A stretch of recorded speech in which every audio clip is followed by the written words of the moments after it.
परम आदरणीय श्रोताजनों, महाभारत का एक दृश्य, महाभारत का युद्ध चल रहा है। उसमें गंगापुत्र भीष्म कौरवों के सेनापति हैं। वह 10,000 सैनिक प्रतिदिन मार रहे हैं और ऐसी दशा में पांडव सेना घबरा गई और वह गंगापुत्र भीष्म को युद्ध क्षेत्र से हटाने का उपाय श्री कृष्ण से पूछने लगी। तब श्री कृष्ण ने एक सलाह दिया था कि धर्मराज युधिष्ठिर को जो प्रथम दिवस में गंगापुत्र भीष्म ने विजयी होने का आशीर्वाद दिया है, वह जा करके उसे वापस कर दें, क्योंकि उनका आशीर्वाद इस रण क्षेत्र में अपराधियों की भांति सिर झुकाए हुए खड़ा है और ऐसे आशीर्वाद से क्या लाभ है। अब आगे इसको पंक्तिबद्ध कविता में आप देखें। श्रीमान गजानन को प्रणाम, देवों में श्रेष्ठ कहलाते हैं। श्रीमान गजानन को प्रणाम, देवों में श्रेष्ठ कहलाते हैं। फिर मधुसूदन मुरलीधर के चरणों में शीश झुकाते हैं। इस कथा महाभारत की हम एक रोचक दृश्य दिखाते हैं। ले लिया युद्ध था मोड़ जहां, वही वृत्तांत सुनाते हैं। 9 दिन तक युद्ध हो गया था, पांडव सब चिंता मग्न रहे। 9 दिन तक युद्ध हो गया था, पांडव सब चिंता मग्न रहे। क्या करूं पितामह भीष्म को मैं, सब जन श्री कृष्ण से यही कहे। उनको कोई न मार सकता, इच्छा मृत्यु वरदान जो है। ऐसे पराक्रमी योद्धा का सामना कहो अब कौन करे। ऐसे पराक्रमी योद्धा का सामना कहो अब कौन करे।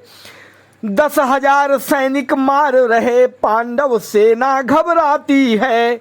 इस तरह युद्ध जीतूं कैसे, यह चिंता हमें सताती है। जब धृष्टद्युम्न गुस्साते हैं, मारने की बातें करते हैं, तब अर्जुन उन्हें टोकते हैं, उस योद्धा को समझाते हैं। फिर केशव सबको शांत करा, ऐसा उपाय बतलाते हैं। उनके आशीष को लौटा दो, पांडव जन को समझाते हैं। हे धर्मराज अब तुम जाओ, चाहो अर्जुन को ले जाओ। आरंभ युद्ध के दिवस में वो आशीष दिए वह लौटाओ। तब अर्जुन और युधिष्ठिर मिल श्री भीष्म के पास में जाते हैं। श्रीमान पितामह के चरणों में दोनों भाई गिर जाते हैं। फिर विजय श्री आशीष दिए दोनों को गले लगाते हैं। तब अर्जुन और युधिष्ठिर जी आशीष वहां लौटाते हैं। तब गंगा पुत्र बोलते हैं, मर्यादित बातें करते हैं। क्या मुझे भी शत्रु समझ बैठे, अर्जुन से यही पूछते हैं। फिर मांगा क्षमा युधिष्ठिर ने उन गंगा पुत्र के चरणों में। ऐसा अपराध न कर सकते ना ये मेरे आचरणों में। तब गंगा पुत्र पूछते हैं, आशीष आज लौटाते क्यों। कहते हैं फिर वे धर्मराज, आशीष बना अपराधी ज्यों। हे सुनो पितामह आप स्वयं इस विजय के बीच में खड़े हुए। मैं कैसे तुम्हें हराऊंगा, इच्छा मृत्यु वरदान लिए। इसलिए आज लौटाता हूँ, अपना आशीष ग्रहण कीजिए। करबद्ध निवेदन करता हूँ, मुझको आशीष नहीं दीजिए। तब गंगा पुत्र बोल पड़ते, तुम बात ठीक ही कहते हो, पर आज व्यवस्था मेरी है जिस पर तुम आहें भरते हो। फिर धर्मराज जी कहते हैं, इसलिए कृष्ण ने भेजा है, आशीष आपका लौटाने इन चरणों में ही भेजा है। हंस करके कहा पितामह ने, माधव से जाकर कह देना। हंस करके कहा पितामह ने, माधव से जाकर कह देना। दी हुई वस्तु वापस ना लूं, जाकर संदेश सुना देना। हाँ एक रास्ता तुमको मैं हे अर्जुन आज बताता हूँ, हाँ एक रास्ता तुमको मैं हे अर्जुन आज बताता हूँ। इस पर गंगापुत्र भीष्म ने अपने आशीर्वाद की रक्षा के लिए अर्जुन से एक उपाय बताया, जिसको आप लोग सुने। यदि नारी सम्मुख आ जाए तो अपना शस्त्र त्यागता हूँ, यदि नारी सम्मुख आ जाए तब अपना शस्त्र त्यागता हूँ।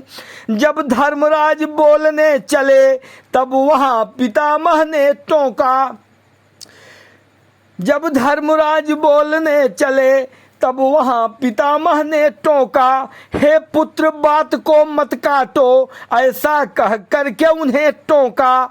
मेरी बातों को मत काटो, यह दुर्योधन के लिए छोड़ो। तुम मेरा धनुष बाण काटो, इससे तुम मुंह को मत मोड़ो। श्रीमान युधिष्ठिर ने पूछा, रण में नारी कैसे आए? युद्ध स्थल में नारी लाना मर्यादा कैसे बच पाए? तब गंगा पुत्र डांटते हैं, कहते हैं माधव से पूछो। तब गंगा पुत्र डांटते हैं, कहते हैं केशव से पूछो। मैंने जितना था बता दिया, आगे की अब उनसे बूझो। आते हैं लौट के धर्मराज, वे अपने शिविर में जाते हैं। श्रीमान कृष्ण से जाकर के सारा वृत्तांत बताते हैं। जब बात आ गई थी इस पर, नारी को कहाँ से लाएंगे? द्रौपदी शीघ्र तब बोली थी, कल से हम रण में जाएंगे। तब कृष्ण वहाँ समझाते हैं, तेरा जाना है ठीक नहीं। जब पांचों पांडव जीवित हैं तब शस्त्र उठाना ठीक नहीं। पर भ्राता श्री शिखंडी को मर्यादा रोक न सकती है, पर भ्राता श्री शिखंडी को मर्यादा रोक न सकती है। वह गंगा पुत्र को खोज रहे, जन्मों से रण की भक्ति है। अर्जुन के रथ पे शिखंडी है, जब युद्ध भूमि में जाते हैं। सामना हुआ था भीष्म से जब वह सारे शस्त्र बहाते हैं। अर्जुन के बाणों की वर्षा ने गंगा पुत्र को हिला दिया, अर्जुन के बाणों की वर्षा ने गंगा पुत्र को हिला दिया। धरती पे पितामह गिरते हैं, बाणों की सैया सुला दिया। सिरहाने भी अर्जुन ने ही बाणों से दिया सहारा था, सिरहाने भी अर्जुन ने ही बाणों से दिया सहारा था। जब प्यास भीष्म को लगती है फिर भी अर्जुन को पुकारा था। श्री भीष्म गिरे सरसैया पर अपने आशीष की रक्षा में, श्री भीष्म गिरे सरसैया पर अपने आशीष की रक्षा में। आशीष रहा पांडव जन को, थे कौरव जन की सुरक्षा में। इस तरह एक आशीषवाज पांडव को विजय दिलाता है। मायापति वहाँ कन्हैया जी रणभूमि खड़े मुस्काता है, मायापति वहाँ कन्हैया जी रणभूमि खड़े मुस्काता है।